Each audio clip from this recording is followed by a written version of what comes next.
Hello বন্ধুরা, তোমরা সবাই কেমন আছো? অনেক দিন অপেক্ষা করার পর, সাধনা করার পর একটা বিয়ে বাড়ি পেলাম।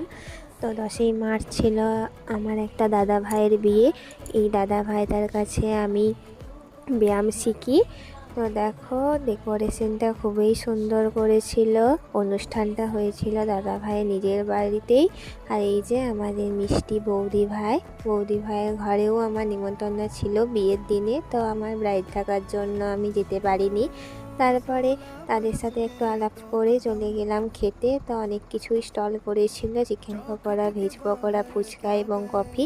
তারপর খেতে বসে গেলাম, প্রচুর ভিড় হয়েছিল। তো দেখো, মেনুটা তোমরা দেখে নাও। প্রথমেই চলে এলো স্যালাড সস, তারপরে এসেছিল পনির পকোড়া, মশলা কুলচা, ডাল মাখনি। তো দেখো, তারপরে ফ্রাইড রাইস এসেছিলো, তারপর মাটন ছিল। আর তোমরা তো জানো আমি ভেজ খাই, তাই আমি ডাল মাখনি দিয়েই ফ্রাইড রাইস খেয়েছিলাম।